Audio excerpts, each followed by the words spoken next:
மாமியார் மருமகள் புதுக்கதைகளுக்காக கோமலி டிவி தமிழை சப்ஸ்கிரைப் பண்ணுங்க. நோட்டிபிகேஷன்ஸ்க்காக பெல் ஐகானை கிளிக் பண்ணுங்க. ராமபுரம் கிராமத்துல அந்த வருஷம் குளிர் ரொம்ப பயங்கரமா இருந்துச்சு.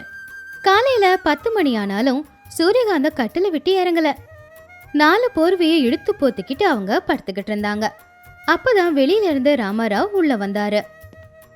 அப்பாடா, என்னடா குளிருது. இந்த குளிர்ல வெளியில போயிட்டு வர்றதுக்குள்ள உடம்பெல்லாம் உறைஞ்சு போயிடுது. காந்தம், அடியே காந்தம், என்ன பண்ணிக்கிட்டு இருக்க? சூடா ஒரு கப்பு காஃபி போட்டு கொடுக்காம நல்லா படுத்து தூங்கிக்கிட்டு இருக்க. ஐயோ, என்னால முடியாதுங்க. இந்த குளிர்ல நான் எழுந்திருச்சேனா அப்படியே மயக்கம் போட்டு விழுந்துருவேன். மருமகளுங்க தான் இருக்காங்கல்ல, அவங்கள போய் எழுப்பி காஃபி போட்டு கொடுக்க சொல்லுங்க. என்னது, நான் போய் அவங்கள எழுப்பணுமா? சரியா போச்சு. நான் போய் அவங்கள எழுப்பினேனா? ஐயோ மாமா, சூரியனையே இன்னும் எழுந்திருக்கல. அதுக்குள்ள எதுக்கு மாமா எங்களுக்கு ஓவர் டைம்னு கேட்பாங்க. நீயே போய் எழுப்பி விடு. சூரியகாந்தம் புருஷனோட தொல்லை தாங்க முடியாம வேற வழியும் இல்லாம ஸ்வெட்டரு, மங்கி கேப்பு, சாக்ஸு, ஸ்கார்ஃபு எல்லாத்தையும் போட்டுக்கிட்டு கட்டில விட்டு இறங்கி வந்தாங்க. கோமலி, சாந்தினி, காலையில விடிஞ்சு எவ்வளோ நேரம் ஆகுது? இன்னும் தூங்கிக்கிட்டு இருக்கீங்களா? எழுந்திருச்சு காஃபி போடுங்க அப்படின்னு சொன்ன உடனேயே தூக்க கலக்கத்துல சாந்தினி, கோமலி 2 பேருமே எழுந்திருச்சு வந்தாங்க. அவங்க 2 பேரும் பாவம் குளிர்ல நடுங்கிக்கிட்டு இருந்தாங்க. அத்தை, இன்னைக்கு குளிர் ரொம்ப அதிகமா இருக்கு. எனக்கு தெரிஞ்சு இமயமலையில யாரோ ஃப்ரிட்ஜை ஓபன் பண்ணிட்டு டோரை சாத்த மறந்துட்டாங்க போல. அதான் மொத்த குளிரும் இந்த பக்கம் வந்துருச்சு. அட இல்லக்கா, எனக்கு வேற சந்தேகம் இருக்கு. நம்ம பூமி சுத்திக்கிட்டே இருக்குன்னு சொல்லுவாங்கல்ல, ஒருவேளை சுத்திக்கிட்டே போய் இப்போ நார்த் போல் கிட்டே இருக்கோ என்னவோ, அதான் இப்படி குளிருது. சூரியகாந்தா அவங்கள பார்த்து கோவமா, நீங்களோ உங்களுடைய சயின்ஸும் குளிர்காலன்றதுனால தான் குளிருது, மற்றபடி நீங்க சொல்ற மாதிரி ஊரு நடந்து ஓடி போகல. போய் காஃபி போடுங்க. ராமாராவ் சோஃபால உட்காந்து பேப்பர் படிச்சுக்கிட்டு இருக்கும்போது சூரியகாந்தா பக்கத்துல வந்து உட்காந்தாங்க. ஏங்க, இந்த குளிர்காலத்துல நம்ம எங்கேயாவது வெளியில போயிட்டு வரலாமா? இந்த ஊட்டி, கொடைக்கானல் இந்த மாதிரி இடத்துக்கு போகாம பாலைவனத்துக்கு போலாம், அங்க சூடா இருக்கும்ல. அடியே பைத்தியக்காரி, பாலைவனத்துல பகல் நேரம் வெயிலா இருக்கும், ராத்திரி நேரம் அங்கேயும் குளிர் கொல்லும். சரி, உனக்கு ஒரு நல்ல செய்தி இருக்கு. என்னது? எனக்கு புதுப்படவை வாங்குனீங்களா? இல்ல, அதை விட சந்தோஷமான விஷயம். நம்ம சொந்தக்காரங்க, அதான் உங்க சித்தி துர்காவும் அவங்க மருமகள் லலிதாவும் நம்ம வீட்டுக்கு வராங்க. ஒரு வாரம் இங்க தான் தங்க போறாங்களாம். ஐயோ, துர்கா சித்தியா? கடவுளே, அவங்க நம்ம வீட்டோட ரூல்ஸ் எல்லாத்தையும் மாத்திடுவாங்களே. அது மட்டும் இல்லாம இந்த குளிர்காலத்துல அவங்கள நான் பாத்துக்க போறேன்னா அது கஷ்டம்தான். அப்பதான் அங்க வந்த சாந்தினி, கோமலி 2 பேருமே, யார் வராங்க அத்தை? சொந்தக்காரங்களா? அவங்க ஸ்வீட் வாங்கிட்டு வருவாங்களா, இல்ல அவங்களுக்கு நாம சமைச்சு போடணுமா? அவங்க ஸ்வீட்டு கொண்டு வரலனாலும் பரவாயில்ல, ஆனா அவங்கள நாம நல்லபடியா பாத்துக்கணும். அவங்க ரொம்ப ஆச்சாரமானவங்க. அந்த காலத்து மனுஷி. ஏதாவது தப்பு நடந்துச்சுன்னா சும்மா இருக்க மாட்டாங்க. கொஞ்சம் பார்த்து நடந்துக்கோங்க. ஏத்த, அவங்க நம்மள மாதிரி இல்லையா? அப்ப அவங்க குளிர்ச்சினா ஸ்வெட்டர் போட்டுக்க மாட்டாங்களா? பழைய காலத்து மனுஷங்கிறதுனால அப்படியே இருப்பாங்களா? அவங்க பேசுற பேச்சுக்கே குளிர் பறந்து போயிடும். நீங்க ஒன்றும் அதிகமா அவங்க கிட்ட பேசிக்காதீங்க. அன்னைக்கு மதிய நேரம் வீட்டுக்கு முன்னாடி ஒரு ஆட்டோ வந்து நின்னுச்சு. அதுல இந்த துர்கம்மாவும் லலிதாவும் இறங்குனாங்க. துர்கம்மாவுக்கு 70 வயசு, ஆனா உடம்பு மட்டும் 20 வயசு பொண்ணு மாதிரி ஸ்ட்ராங்கா இருக்கும். என்னடி காந்தம், வீட்ல தான் இருக்கியா? கேட்டு திறக்க இவ்வளவு நேரமா? சூரியகாந்தம் பதட்டமா கேட்டு திறந்து, வாங்க சித்தி வாங்க. அக்குளிரால கதவை சாத்திக்கிட்டு உள்ள இருந்தனா அதான் சத்தம் கேட்கல. என்ன குளிருது? இதெல்லாம் ஒரு குளிரா? எங்க காலத்துல இதை விட அதிகமா குளிர் இருக்கும். ஆனாலும் விடிய காலையிலேயே எழுந்துருச்சு பச்சை தண்ணியில குளிச்சுட்டு துளசி மடத்துல விளக்கேத்துவோம். நீங்க என்னமோ 10 மணி வரைக்கும் தூங்கிக்கிட்டு இருக்கீங்க. அத்தை, மாதிரி இப்ப சூழ்நிலை இல்லைல்ல, அவங்களால மாத்திக்க முடியாதுல்ல. நீ சும்மாரு. காந்தம், கொஞ்சம் குடிக்க சுடுதண்ணி கொண்டு வா, எனக்கு தொண்டை கரகரப்பா இருக்கு. கோமலி, சித்திக்கு குடிக்க தண்ணி கொண்டு வாமா. கோமலி உடனே சமையலறைக்கு போய் குடிக்கிறதுக்காக தண்ணி எடுத்துட்டு வந்து கொடுத்தான். துர்கம்மா அந்த தண்ணிய குடிச்ச உடனேயே முகம் வாடி போச்சு. கிளாஸ கீழே வச்சு, அட என்ன இது, சூடா தண்ணி கேட்டா வெதப்பா கூட இல்லாத தண்ணிய கொடுத்துருக்க, பச்சை தண்ணியா? ஐயோ பாட்டி, நான் நல்லா சூடா தான் கொண்டு வந்தேன். ஆனா கிச்சன்ல இருந்து ஹாலுக்கு வர்றதுக்குள்ள இந்த குளிர் காத்து வீசி பாவம் அது ஆறி போச்சு போல. தண்ணி அதிகமா சுட வச்சா அதுல இருக்கிற ஆக்சிஜன் செத்து போயிடுமாமா. அப்புறம் நமக்கு சரியா மூச்சு விட முடியாதுல, அதனால வித விதப்பா காய்ச்சி உங்களுக்காக கொண்டு வந்து கொடுத்தேன். அதை கேட்டு துர்கம்மா ஆச்சரியப்பட்டு, தண்ணியில ஆக்சிஜன் செத்து போகுமா? வீணா போனவளே, போ போ, போய் சூடு பண்ணி எடுத்துட்டு வா. கோமலி சொன்னதுல தப்பு எதுவும் இல்ல பாட்டி. இந்த டெம்பரேச்சருக்கு நாம திடீர்னு உள்ள சூட தண்ணி அனுப்புனோம்னா உள்ள குளிர் இருக்கும், அப்புறம் அதுக்கு ரெண்டுத்துக்கும் ஃபைட் நடக்கும், உடம்புக்கு முடியாம போகும். அதனால சில்லுன்னு தண்ணி தான் குடிக்கணும். ஏண்டா ராமாராவு, இவங்களை எங்க இருந்துடா கூட்டிட்டு வந்த? இவங்க பேசுறத பார்த்தா எனக்கு குளிர் ஜுரமே வந்துடும் போல இருக்கு.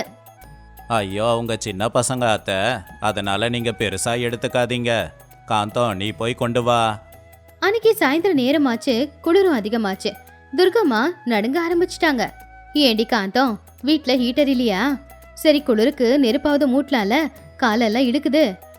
ஐயோ சித்தி, வீட்ல ஹீட்டர் இருந்துச்சு, ஆனா என் மருமகளுங்க ஸ்விட்ச் ஆன் பண்ணி ஆஃப் பண்ணி கெடுத்துட்டாளுங்க. வீட்ல நெருப்பு மூட்டலானா பாவம் என் வீட்டுக்காருக்கு புகை ஆகாது, அதனால வீட்டுக்குள்ள நெருப்பு மூட்டுற பழக்கம் இல்ல. அப்படின்னா இந்த குளிரை எப்படி தாங்கிக்கிறது? ராத்திரி நேரம் நாம உறைஞ்சு போயிடுவோம் போலியே. அதுக்கு என்கிட்ட ஒரு சூப்பர் ஐடியா இருக்கு பாட்டி. என்னது? நாம சும்மா உட்காந்துக்கிட்டு இருந்தா குளிர் இப்படியே தான் இருக்கும். அதனால நானும் சாந்தினியும் ஒரு ஐடியா பண்ணியிருக்கோம். அது என்னன்னா, நம்ம எழுந்துச்சு நின்று நல்ல கைய காலை அசைச்சு எக்ஸசைஸ் பண்ணி ஹா ஹா ஹா ஹூ ஹூ ஹூ அப்படின்னு சத்தமா கத்துனோம்னா நம்ம பாடியில் இருக்கிற டெம்பரேச்சர் அதிகமாகி குளிர் தெரியாது. அதை கேட்டு லலிதா சிரிச்சுக்கிட்டே, அத்தை நீங்க கற்பனை பண்ணி பாருங்க, நீங்க அப்படி கத்துனா காமெடியா இருக்கும்ல. நீ வாய மூடு.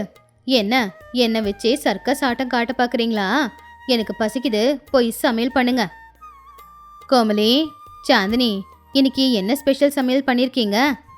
அத்தை குளிர் அதிகமா இருக்குல்ல, அதான் உடம்பு சூடாக்குற மாதிரி நாங்க சமைச்சு வச்சிருக்கோம். எல்லாரும் சாப்பிட உக்காந்தாங்க. சாந்தினி கோமலி 2 பேருமே எல்லாருக்கும் சாப்பாடு பரிமாறினாங்க. அப்போ துர்கம்மா சாப்பாடை கலந்து ஒரு வாய் வச்ச உடனே ஐயோ தண்ணி தண்ணி தண்ணி அப்படின்னு கத்த ஆரம்பிச்சிட்டாங்க.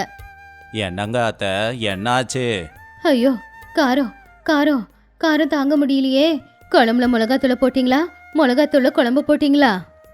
ஐயோ அத்தை, நீங்க குளிர் அதிகமா இருக்கு அப்படின்னு ஹீட்டர் கேட்டீங்கல்ல, அதனாலதான் நான் குழம்புல 10 ஸ்பூன் மிளகா பொடியை எக்ஸ்ட்ராவா போட்டிருக்கேன். ஏன்னா காரம் அதிகமா சாப்பிட்டா வயிறெல்லாம் எரிஞ்சு அப்புறம் உடம்பெல்லாம் சூடேறி வேர்த்து கொட்ட ஆரம்பிக்கும். இப்போ உங்களுக்கு சூடாகுதுல, வேர்த்து கொட்டத்தானே செய்யுது. துர்கம்மாவுக்கு உண்மையிலே வேர்த்து கொட்ட ஆரம்பிச்சது. கண்ணுல இருந்து கண்ணீரும் வந்துச்சு. நீங்களும் உங்க லாஜிக்கும் குளிர் போறதுக்காக இப்படி காரம் போட்டு என்ன கொன்னுடலான்னு பாக்குறீங்களா? ஐயோ பாட்டி, இத இன்டர்னல் ஹீட்டிங் சிஸ்டம் அப்படின்னு சொல்லுவாங்க. வெளியில நெருப்பு மூட்டினா வீடெல்லாம் புகையாயிடும், அதுவே வயிற்றுக்குள்ள நெருப்பு எரிஞ்சதுன்னா அப்போ வீட்டுல புகை வராதுல்ல. இது சூப்பரான யோசனை தானே. அதை கேட்டு எல்லாருக்கும் சிரிக்கணுமா அழுவணுமானே தெரியல. அத்தை நீங்க தயிர் சாப்பிடுங்க, எரிச்சல் நின்னு போயிடும். துர்கம்மா காரம் தாங்க முடியாம அந்த தயிரை எடுத்து சாப்பிட்டாங்க. காந்தம், இவங்க சமைச்சா செத்துருவோம் போல, நாளைக்குல இருந்து பேசாம நீயே சமையல் பண்ணு. அன்னைக்கு ராத்திரி நேரம் சூரியகாந்தா அவங்க வீட்டுல இருக்கிற எல்லா போர்வைகளையும் வெளியில எடுத்தாங்க. சித்தி, லலிதா, எங்க கிட்ட இருக்கிற போர்வை இவ்வளவுதான், நீங்க தான் இதை வச்சு அட்ஜஸ்ட் பண்ணிக்கணும். பரவாயில்லம்மா, ஆனா இந்த ஜன்னலுக்கு இன்னும் ஸ்கிரீன் போடலையா? இந்த கண்ணாடி ஜன்னல் வழியா குளிர் காத்து உள்ள வராது. அட பாட்டி, அதுக்கு எங்க கிட்ட ஐடியா இருக்கு. என்னம்மா அது, மறுபடியும் பயமுறுத்துற மாதிரி எதுவும் சொல்லாதம்மா. அதெல்லாம் இல்ல பாட்டி, நாங்க ஜன்னலுக்கு ஸ்வெட்டர் போட்டிருக்கோம். என்னது, ஜன்னலுக்கு ஸ்வெட்டரா? ஆமாங்க பாட்டி, இப்போ குளிர் எடுத்தா ஸ்வெட்டர் போட்டுக்கிட்டா குளிராதுல, அந்த மாதிரி ஜன்னலுக்கும் ஸ்வெட்டர் போட்டு விட்டா அப்போ குளிர் காத்த அது உள்ள வர விடாது. அதனால மாமாவோட ஸ்வெட்டர் எல்லாத்தையும் எடுத்து நாங்க ஜன்னலுக்கு போட்டு விட்டுட்டோம். ராமாராவ் அதை கேட்டு, காஷ்மீர்ல வாங்கின ஸ்வெட்டரு, ஊட்டியில வாங்கின ஸ்வெட்டரு எல்லாத்தையும் ஜன்னலுக்கா போட்டுட்டீங்க. நாளைக்கு நான் ஆஃபீஸ்க்கு என்ன ஸ்வெட்டர் போட்டுட்டு போறது சொல்லுங்கம்மா. அடியே பைத்தியக்காரிங்களா, ஜன்னல் என்ன மனுஷங்களா ஸ்வெட்டர் போட்டுக்கிட்டு இருக்கிறதுக்கு? போங்க, போய் அந்த ஸ்வெட்டரை எடுங்க. இப்போ எடுக்க முடியாது அத்தை, ஆணி வச்சு நல்லா அடிச்சிட்டோம். வேணும்னா நாளைக்கு மாமா ஆஃபீஸ்க்கு போகும்போது 2 போர்வையை எடுத்து போத்திக்கிட்டு போக சொல்லுங்க. பாகுபலி மாதிரி பார்க்க ரொம்ப நல்லா இருக்கும். இன்னைக்கு இந்த வீட்டில் நாம தூங்கின மாதிரி தான். லலிதா, பெட்டிலேருந்து சால்வை எடு. அடுத்த நாள் காலையில துர்கம்மாவும் லலிதாவும் துணியை பேக் பண்ணிக்கிட்டு இருந்தாங்க. என்னங்க சித்தி, ஒரு வாரம் இருந்துட்டு போறேன்னு சொன்னீங்க, இப்போ அடுத்த நாளே கிளம்புறீங்க? ஒரு வாரம் தங்குனா உன் மருமகளுங்க என் வாயில ஐஸ் கட்டியை வச்சுட்டு இது ஃப்ரோசன் ஃபுட்டு பாட்டி, இது சாப்பிட்டா நீங்க யங்காவீங்க அப்படின்னு சொல்லி ஏமாத்துவாளுங்க. இந்த குளிர கூட நான் தாங்கிடுவேன். ஆனா உன் மருமகளோட தொல்லைய தாங்க முடியல. நான் கிளம்புறேம்மா. அட ஆமாக்கா, நேத்து ராத்திரி சாந்தினி என்னை எழுப்பி அண்ணி ஃபேன் போடவா அப்படின்னு கேக்குறா. இந்த குளிர்ல ஃபேன் எதுக்கு? அதைத்தான் நானும் கேட்டேன். அதுக்கு அந்த பொண்ணு என்ன சொன்ன தெரியுமா? கொசுங்க எதுவுமே ஸ்வெட்டர் போட்டிருக்காதுல்ல, அதுங்களால குளிர் தாங்க முடியாது, ஃபேன் காத்துக்கு அது பயந்து போய் ஓரமா உக்காந்துரும், உங்களுக்கு அடிக்காதுன்னு சொன்னான். அதை கேட்டு பாவம் ராமாராவ் சத்தமாவே சிரிச்சிட்டாரு. சரி காந்தம், நேரமாகுது, நான் கிளம்புறேன். என்னைக்காவது வரணும்னு தோணுச்சுன்னா நீ மட்டும் எங்க ஊருக்கு வா. உன் மருமகளுங்களை கூட்டிட்டு வந்துடாத. அவளுங்க வந்தாங்கன்னா எங்க ஊரையும் உண்டுலன்னு ஆக்கிடுவாளுங்க. மன்னிச்சிடுங்க சித்தி, இவளுங்கள என்னால மாத்த முடியல. துர்கம்மா ஆட்டோ ஏறி அங்கிருந்து போயிட்டாங்க. அப்போ சூரியகாந்தம் கோமலி சாந்தினி 2 பேரையும் பார்த்து, வீட்டுக்கு வந்த சொந்தத்தை ஒரு நாள்லயே ஓட்டிட்டீங்களே, இதெல்லாம் நல்லா இருக்கா? ஐயோ அத்தை, நாங்க அவங்கள நல்லா பாத்துக்க தானே முயற்சி பண்ணோம். ஆனா அவங்க போனது நல்லதுதான். ஏன் எதுக்கு? நான் இப்பதான் நியூஸை பார்த்துட்டு வரேன். நாளையில இருந்து குளிர் பல மடங்கு அதிகமாக போகுதாமா. உடம்பே உறைஞ்சு போற நிலைமையில இருந்தா அவங்க குளிர் காயறதுக்கு நெருப்பு மூட்ட சொல்லுவாங்க. நெருப்பு மூட்டினா புகை மாமாவுக்கு ஆகாது. குளிர் தாங்க முடியாம அவங்க எல்லாரும் நம்மள கட்டி பிடிச்சிக்கிட்டு தான் உக்காந்துருப்பாங்க.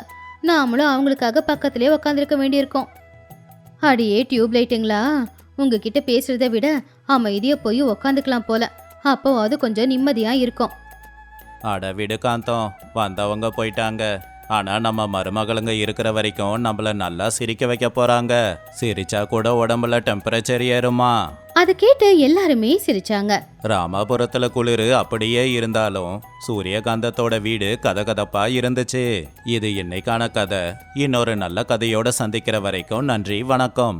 மாமியார் மருமகள் புதுக்கதைகளுக்காக கோமலி டிவி தமிழை சப்ஸ்கிரைப் பண்ணுங்க. நோட்டிபிகேஷன்ஸ்க்காக பெல் ஐக்கான கிளிக் பண்ணுங்க. ராமபுரத்துல அன்னைக்கு சாயந்தரம் 5 மணிக்கே குளிர் காத்து பயங்கரமா வீசிக்கிட்டு இருந்துச்சு. தாங்க முடியாத அளவுக்கு குளிர் இருந்துச்சு.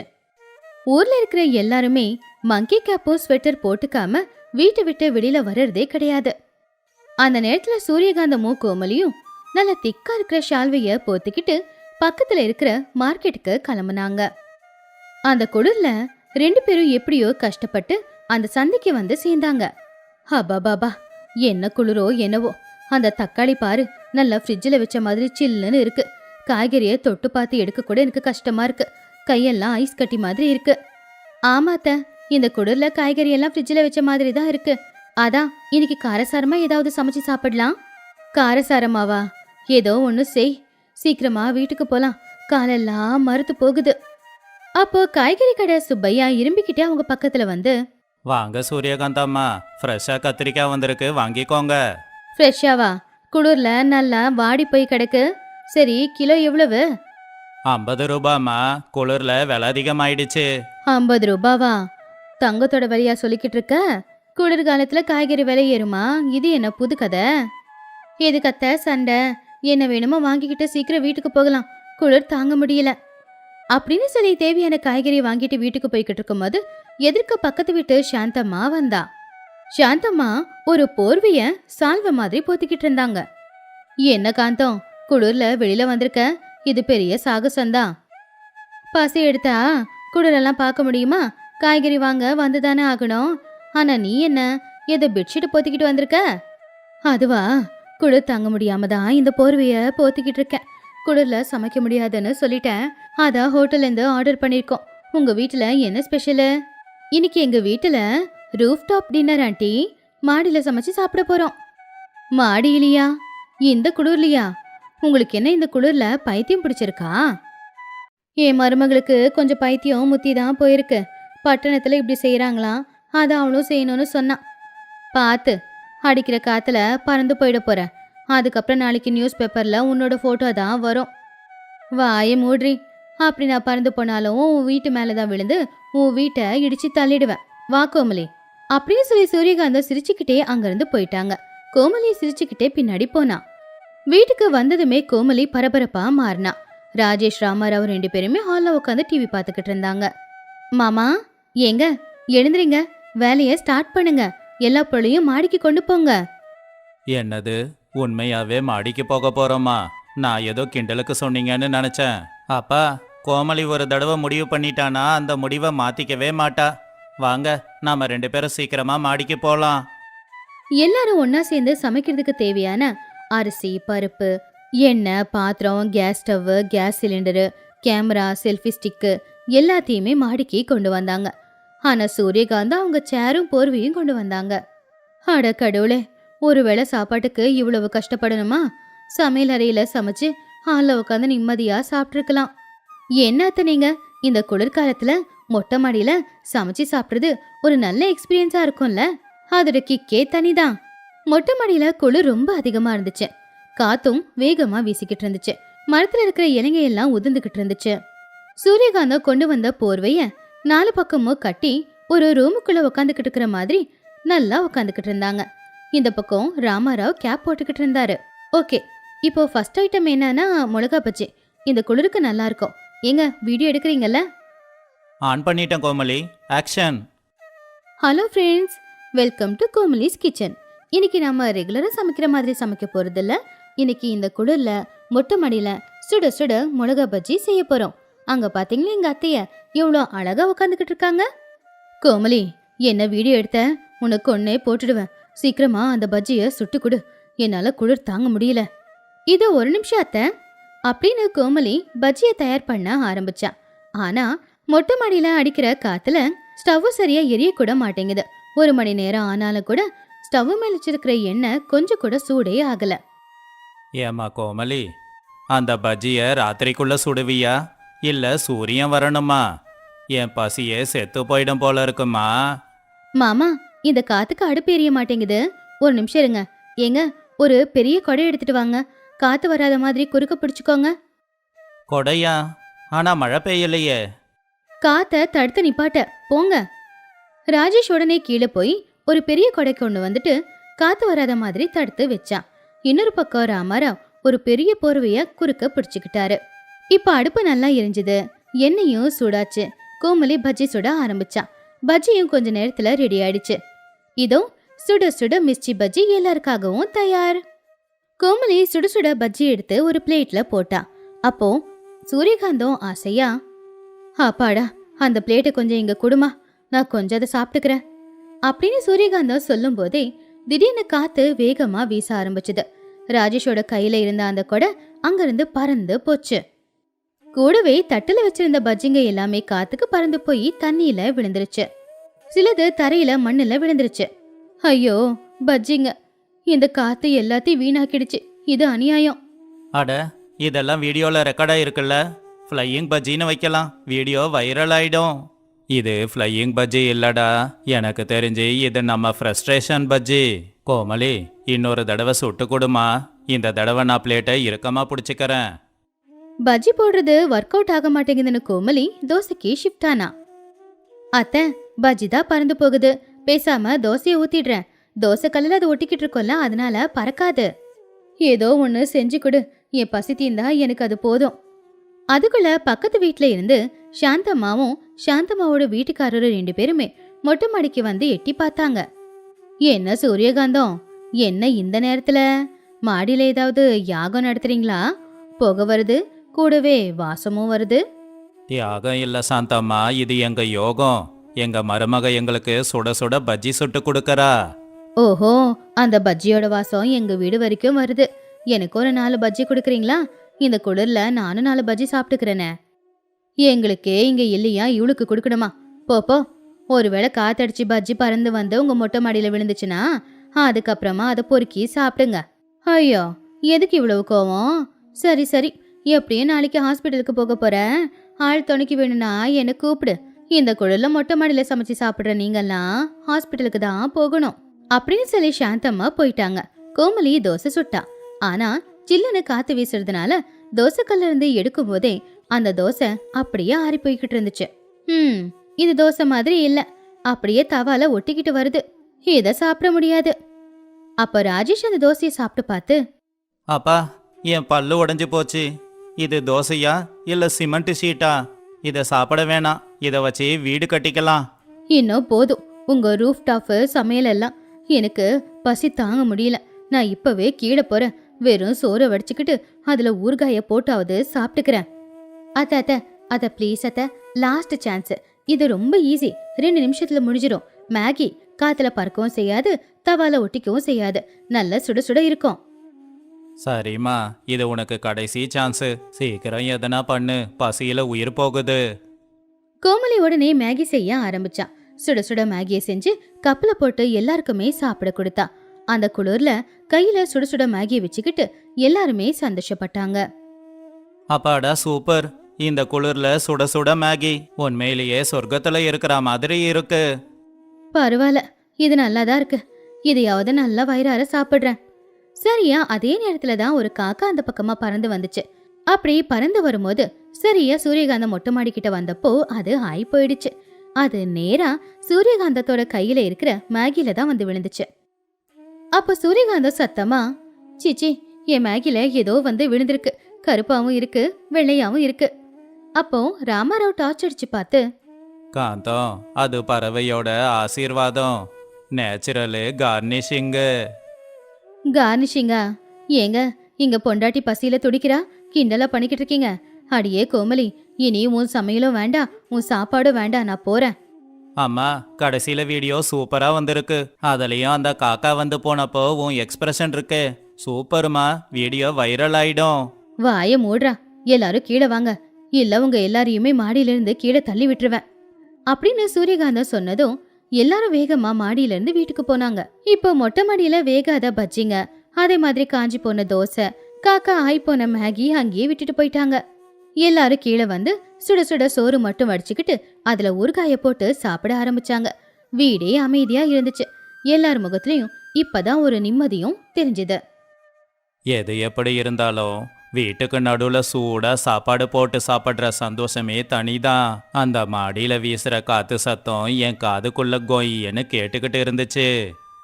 சாரி மாமா, எக்ஸ்பீரியன்ஸ் நல்லா இருக்கும்னு நினைச்சேன். ஆனா இவ்ளோ காத்து வீசும், காக்கா இப்படி பண்ணுன்னு நான் எதிர்பார்க்கல. உன் எக்ஸ்பீரியன்ஸை ஓரமா தள்ளி வை. எப்படியோ நாளைக்கு அந்த சாந்தம்மாவுக்கு இந்த விஷயம் எல்லாம் தெரிஞ்சிடும். ஊர் முழுக்க போய் சூரியகாந்தத்தோட வீட்டுல பஜ்ஜி பறக்குது, தோசை தவாலியே ஒட்டிக்கிச்சு, காக்கா மேகில ஆயி போயிடுச்சு அப்படின்னு சொல்லிக்கிட்டு இருக்க போறா. அந்த நேரத்துல ராஜேஷ் போனை பார்த்துக்கிட்டு சிரிச்சுக்கிட்டே, ஆமா, நாம எடுத்த வீடியோவை போஸ்ட் பண்ணனா 1 மணி நேரத்துல 1000 வியூஸ் போயிருக்கு. கமெண்ட்ஸா பாத்தியா? ஃப்ளையிங் பஜ்ஜி ரெசிபி கொஞ்சம் சொல்லுங்க. காக்கா சரியான நேரத்துக்கு தான் வந்திருக்கு. உங்க மாமியாரோட எக்ஸ்பிரஷன் சூப்பர் அப்படின்னு சொல்லியிருக்காங்க.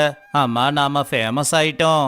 சூரியகாந்தம் கோவமா எழுந்திருச்சு ராஜேஷ அடிக்கவே போயிட்டாங்க. டேய், அந்த வீடியோவை எதுக்குடா போஸ்ட் பண்ண? உடனே டெலீட் பண்றா, இல்லனா உன்னை வீட்டை விட்டே துரத்திடுவேன்.